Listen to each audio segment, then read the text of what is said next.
Hey, what's going on, everybody? Welcome back to the channel for another guide. Today's a little bit different, so this is going to be the hopefully quick and dirty quick start guide for iRacing. If you are new to the service or new to sim racing in general, then I guarantee you there's going to be a lot of things in here that could really help you out from the start. And if you've been on the service for a little while, I've got a couple tricks that I've picked up over the last couple of years that I've been iRacing that maybe you hadn't thought of tweaking and trying. So there should be something in here for everybody pretty much. Quick rundown of what we're going to discuss today. We'll start off by talking about sounds and iRacing's default sound mix and how iRacing does their force feedback. It's a bit different than some other sims. We'll talk about some important controls to be concerned about, and we'll talk about how to go over your wheel settings, making sure your force feedback is set up proper or at least close to it, and a little bit about field of view. So that's what we're going to go over in today's guide.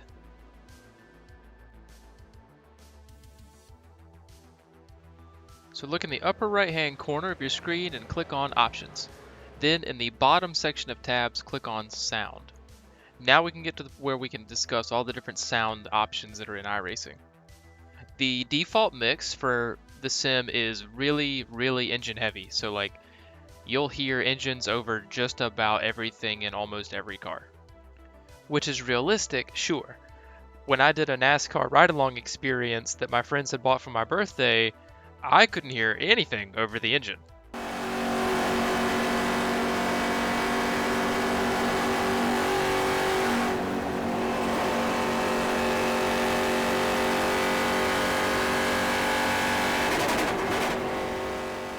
Watching that back, my face tells it all.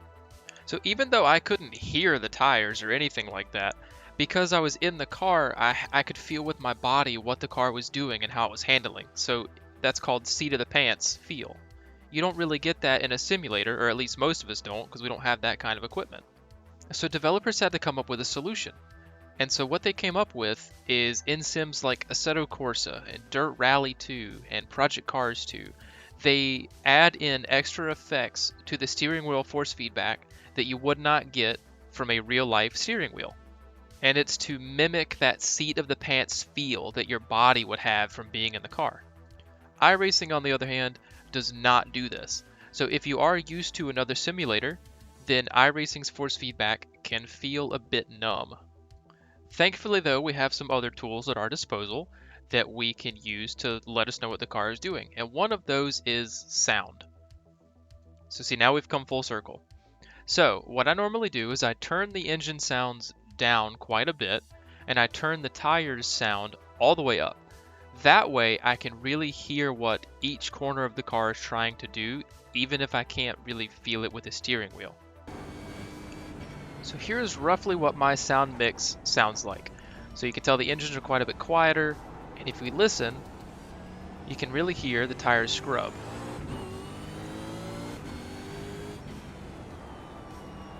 So you can hear that kind of dull scrubbing that they do. That's okay, that's gonna happen if you're racing. I can tell which tires are gripping, if they're about to slip, and everything like that. And you'll know that the car is really starting to lose grip whenever you go from that kind of scrubbing noise to more of a squealing sound, like a desperate, like that, a desperate cry out for just a little bit more grip. So you can use that to your advantage. Even though you can't feel it really, you can hear it, and that can be really beneficial.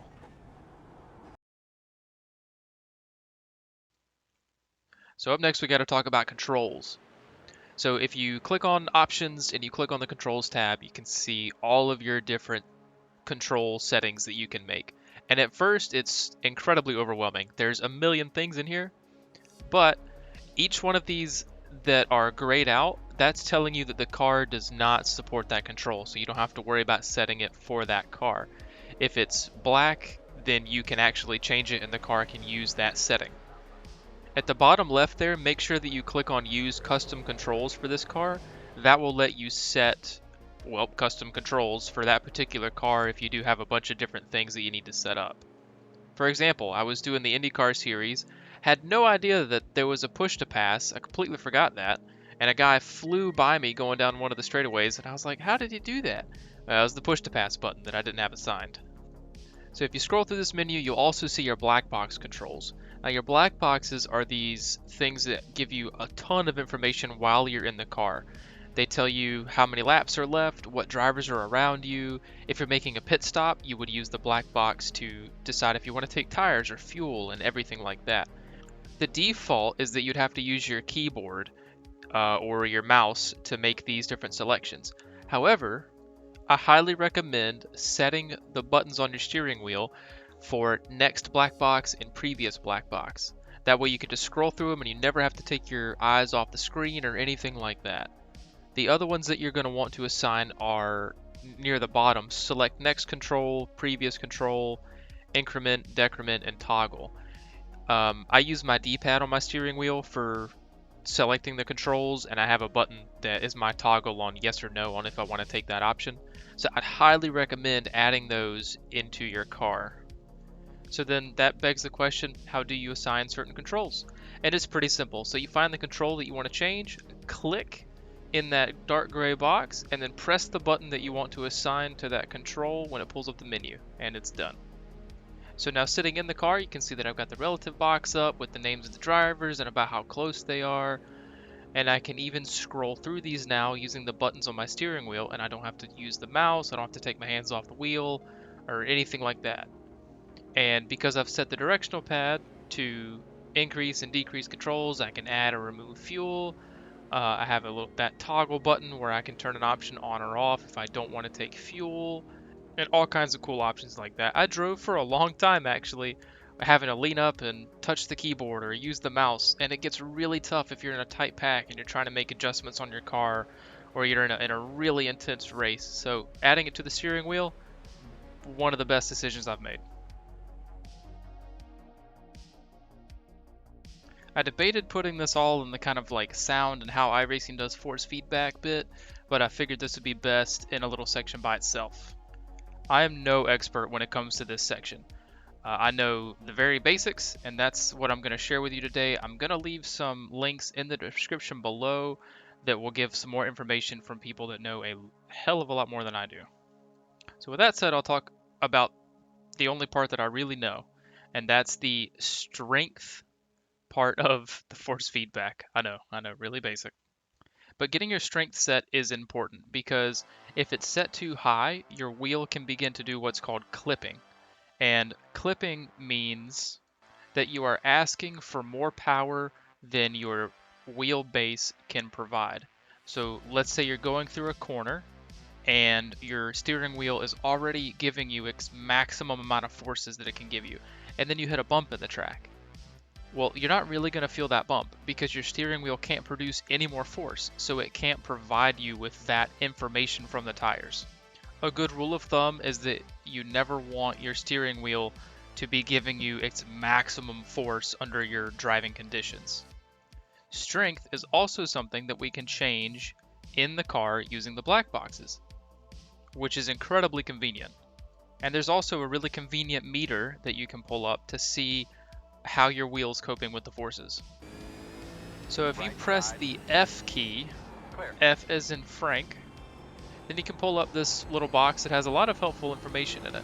From top to bottom, you've got your frames per second, your rendering time, your graphics time, whatever that means. And then you have your latency, which is the L, your quality of your connection, and at the very bottom you have information about your force feedback. So this meter is the one you want to look at when you're dialing in your force feedback. So you can see it pretty much spikes right there and stays at 1, and it doesn't go any higher. Sometimes you might see it stay right there maxed out. It might go red on occasion. If it's doing that, then that means your wheel is clipping, and you're reaching that point where your wheel cannot provide you with any more force. And we really need to fix that. Luckily, I'm doing an AI race, so I just pull off to the side of the track, and I've got the graphic adjustment black box open. At the very bottom, you can change your force feedback strength. So I'm going to dial it way back to something that I think will be a lot more reasonable. And I'll look to see if that meter gets maxed out and if it sits there again under like intense driving conditions. If you hit a wall or something, that doesn't count. But with just while you're driving and racing, if it gets maxed out, you need to turn it down just a little bit more. I used to have this idea that to be better, I needed to have my force feedback heavier because that would be more realistic. And the truth is, for a lot of our sim racing equipment, that's just really not the case. If you have a direct drive wheel, then yeah, you can probably get away with that. But for a lot of us, that's not the case, especially if you're using a wheel that is not a direct drive wheel. So turning the force feedback down can be extremely helpful because you might even get a lot more detail in your force feedback because you're not asking too much of your steering wheel, and it's actually easier on your equipment. If you run really high force feedback for long periods of time on wheels that aren't meant for it, sometimes they can start to overheat and just create a bunch of excess wear. So you can avoid that too by not overloading it with unnecessary intense force feedback. So I've done a few things. I've hit curbs, I've run in the dirt, I've taken some corners pretty fast, and I'm not maxing out that meter, so I feel really good about how this force feedback is set up now. Alright, last section. Thank you for making it this far into the video. So in the car, if you hit your Alt button and your K key at the same time, then you can, all the boxes will kind of turn colors. They'll get this lightish green, bluish hue around them, and then you can click and drag them around and place them wherever you want to place them. So I know throughout this video, like all of my black boxes are in really wonky spots because I race in VR. So when I use a regular screen, everything's in the wrong spot. But if you need to move stuff around, then this is how you would do that and make your um, user interface more convenient for you to use while you're driving. These tips haven't been listed in order of importance necessarily, but the last tip is actually really important, and that's getting your field of view set properly. So field of view is essentially the window at which you view the virtual world. And getting that set properly depends on a lot of different factors like the size of your monitor, how far back you sit from your monitor, and all kinds of things like that. I'm really not the best person to try to explain that, but I know it's important. So I'll point you all in the direction of some guides that really help me out whenever I need to set up field of view properly. Those links will be in the description, and they'll be to Chris Hay. He's got a really fantastic guide on setting it up, and another one to Nick Nebbin's channel Nebon5, where he's got another way to explain it that's really helpful. And that does it for another guide. I hope this quote-unquote quick start guide, it wasn't quite as short as I hoped it would be, but I hope it's packed full of information that you'll find really helpful as you're starting out. And if you've been around for a while, I hope you picked up a couple more tricks that you now can use to further improve your sim racing experience. And if you have any other questions about something that I covered in the video, feel free to ask down in the comments and I will do my best to try to help you out. So that's it. Have a good one, everybody. I'll see you all in the next video and hopefully on track. Take care. Hey, also try the V8 supercars. They're amazing, especially with AI. And they might be one of the best sounding cars in the entire sim.